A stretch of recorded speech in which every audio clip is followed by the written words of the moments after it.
And then we'll... Hello? Hey, could you please resend the link? I'm not seeing it in my Jeff mail. You sent it to Jefferson email? I think I just sent it to your phone. Oh, you sent it to my phone, like text it to me. Yeah, I think I did. Hold on. Okay, well, let me just grab. I can resend it to you. Hold on. No, I see it. Okay, see okay. it here. Okay. Let me just get my my phone charger then. Oh no, it's right here. All right, I'll log in now. Okay. All right. Bye.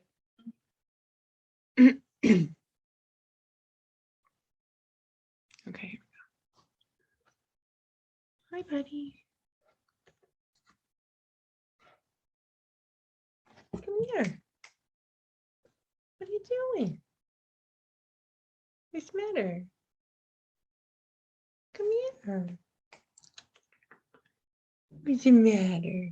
Did you eat? Oh, no. Did you eat?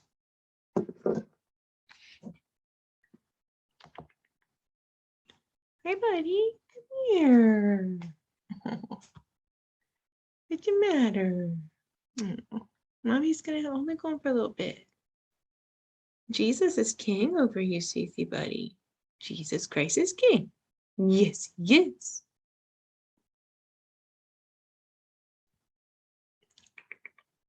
Come here.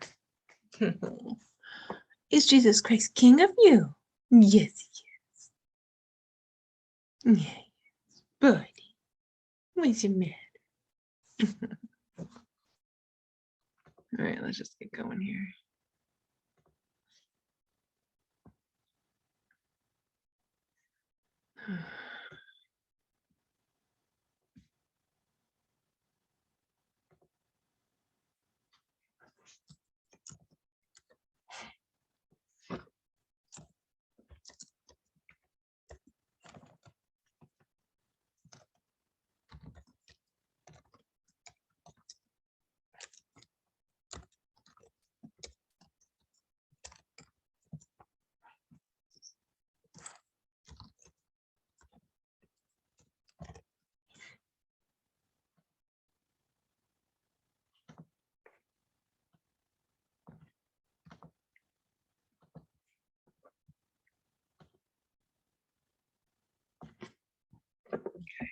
Live as soon as she gets on, because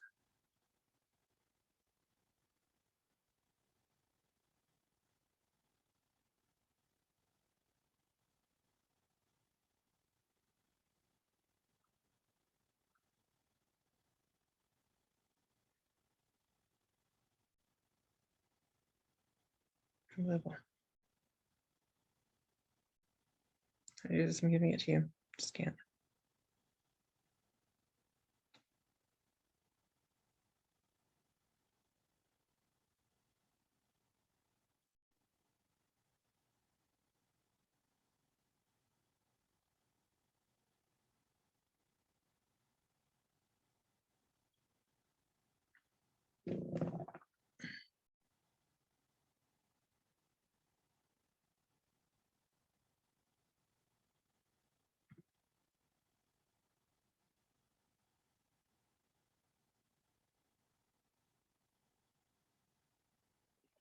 Okay, hang on. Here we go.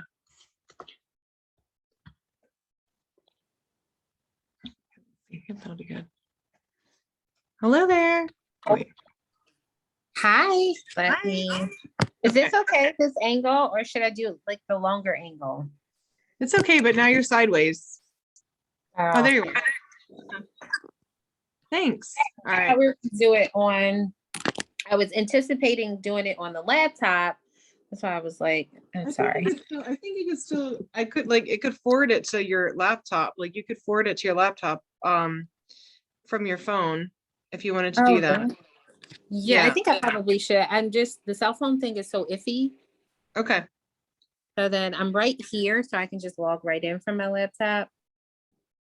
Yeah. Yeah. I usually just like when I get it in a text, I just email myself. Oh, let's see.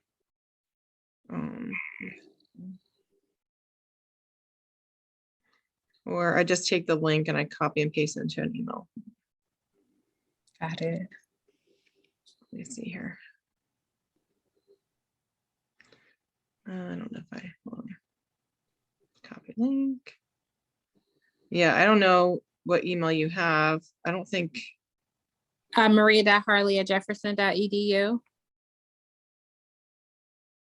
Is it the same or is it not? It's the same. Maria.harley@jefferson.edu. Let me just, oh, hold on. I think it just changed. Right. All right, I'm going to send it to you real quick and then I'm going to have us go live as soon as you go onto this. Okay, great. Okay, so I sent it to you. Okay.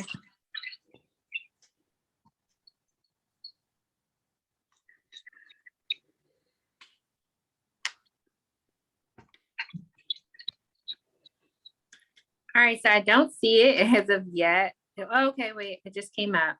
Yeah. And open the meeting, launch meeting. Okay, there we go. All right, I'm gonna hang up from here. Okay. All right.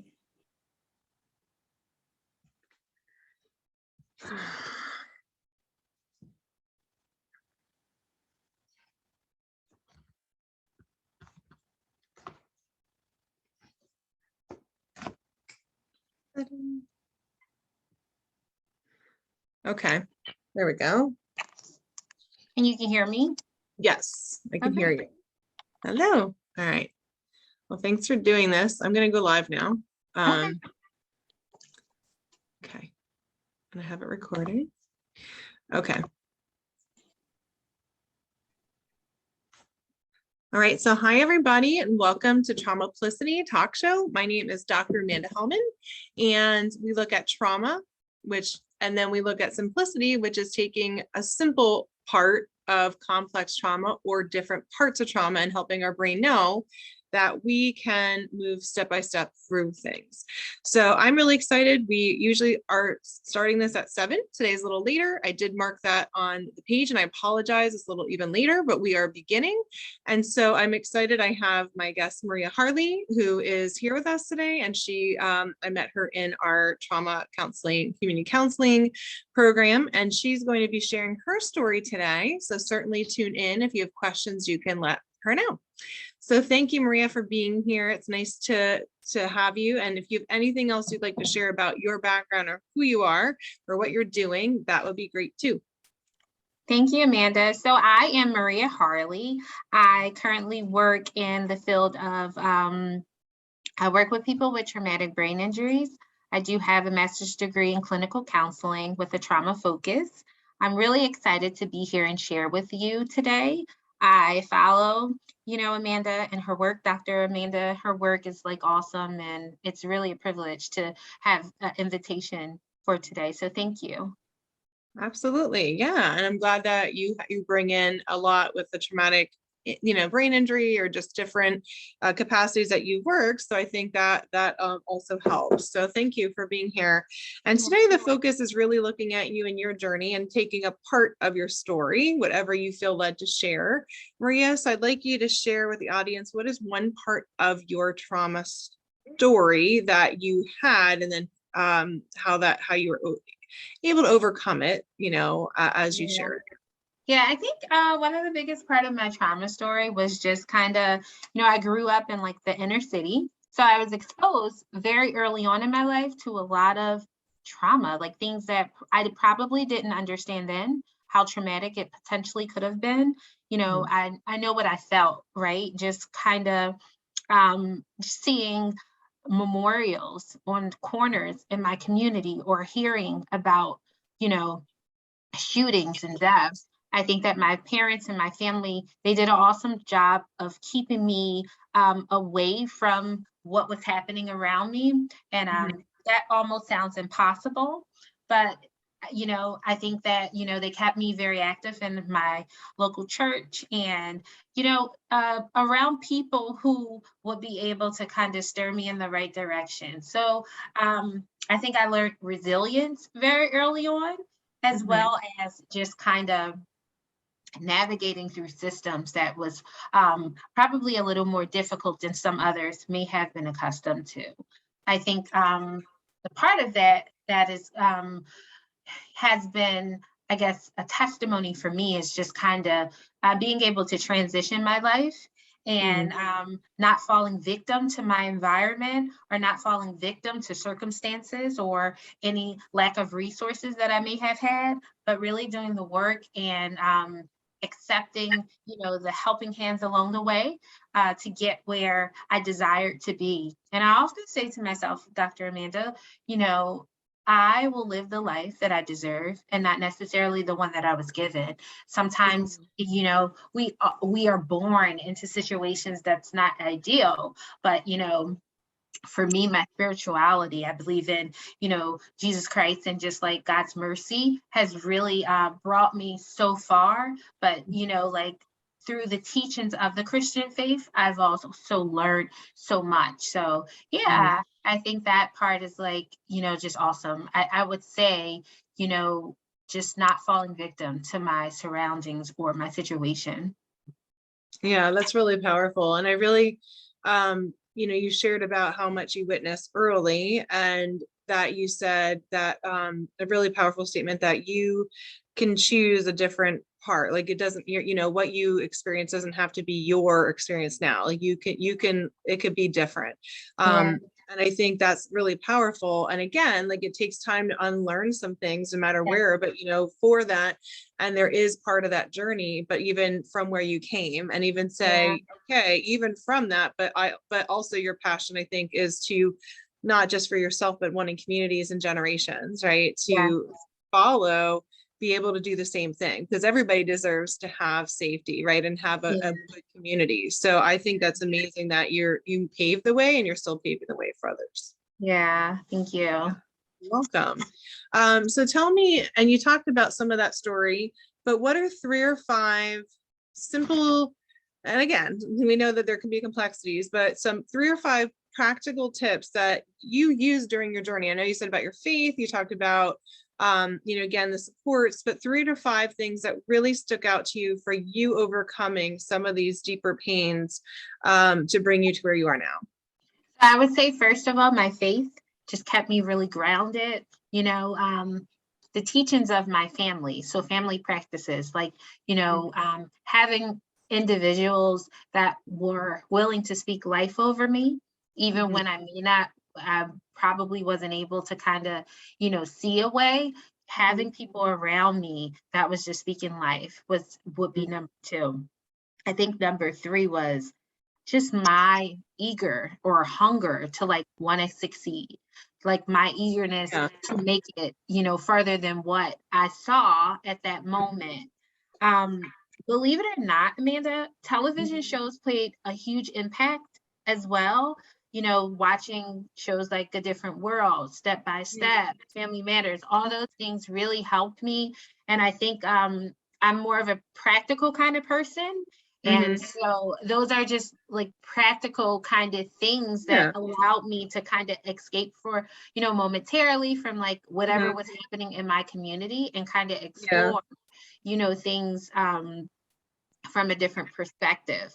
I would say having really healthy adults in my life, also in school, my learning environment, that really, really played a huge role. Just having folks that was kind of like would see that I was drifting, or perhaps was kind of, with the wrong crowd, and having folks to be able to kind of pull my coattail and say like, hey, I'm noticing, that was that. And I think the final thing was just kind of like,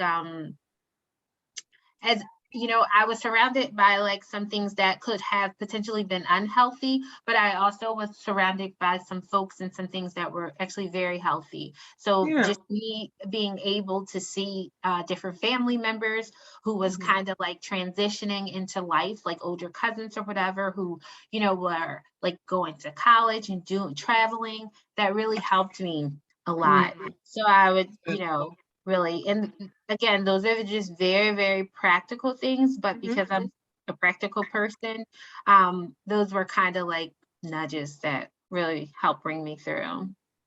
Great. I love that.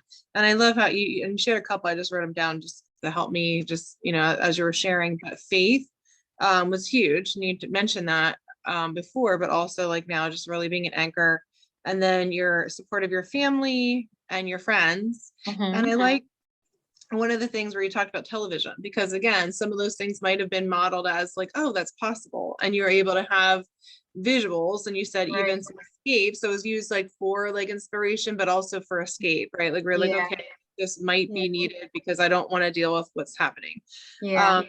And again, that could be fair, right? Sometimes that could save us from a lot of things because we just need something. And then you also talked about just the mentors, like the people that were older, like your cousins and everything else. And I think that's important because that all goes back to a lot of community and building relationships. Yeah, that's great. And then one of the big questions now in the audience, Maria, there might be people that can relate to you, and there might be people that have different experiences, or maybe some people are just starting their journey, just starting to unravel their healing, maybe from childhood or whatever, right? You kind of know, like there's different places.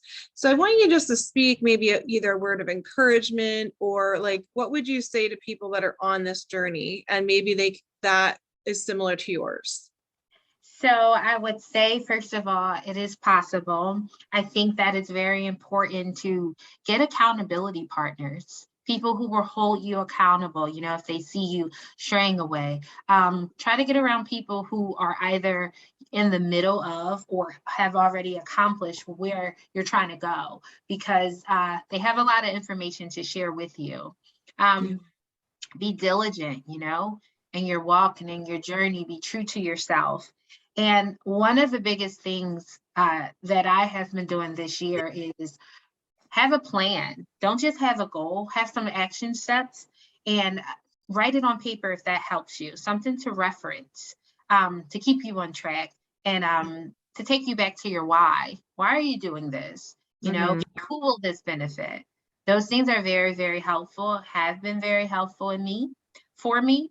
I've worked in psych rehab, and those tools I witnessed, it was very beneficial to the population. So I would really, really say have a plan, your support system and your plan.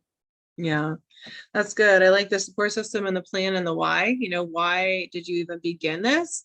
And that sometimes, right, like when we lose sight of it, or if it feels hard or it's difficult, it's always changes can take time. Because a lot of times when we're unraveling things, they are our comfort. They're the things that kind of became our safety in the midst of everything, and to undo it is scary because it really means we're vulnerable and having to go deep. So I love that. I love those ideas, or those practical ones. And certainly for any of you on the journey, we're all in different places, but we want to encourage you that you're loved, you matter, and you're valuable. And no matter where you are on the journey, that there are going to be people, like Maria said, you'll meet different people on your journey. And it's really important for you, to know your why, and to be able to have people that are safe and feeling safe. So hopefully one of your whys is you. Hopefully one of your whys is you, right? And I think Maria said a lot of that for you. One of your whys is you, right? And one of your whys is also empowering other people. So Maria, I'm so thankful to have had you on today. Those are really the big questions, and just wanting to see it before as we're ending, is there anything else that's on your heart that you want to share, or anything else as we end tonight's show? I really would want anybody who's watching this to really stay encouraged. It's very difficult sometimes when you're in the middle of a hard thing, or even when you're going through the process. So just really stay encouraged, and just know that, it's possible. That's good. Yeah. Keeping encouraged, even when it seems really hard. And so this is, thank you, Maria, for coming on here tonight. And if anybody wants to ask Maria any questions from the show, you certainly can put in the chat, and then I can get that back to her. Otherwise, thank you all for watching today's Traumaplicity Talk Show. It happens every Wednesday, typically at 7, unless there's something, and then I'll let you know, but typically at 7 o'clock Eastern Standard Time on the Amanda Helman author and speaker page. So thank you all for tuning in. Thank you, Maria, and everybody have a great night, and see you next week. Bye. Bye.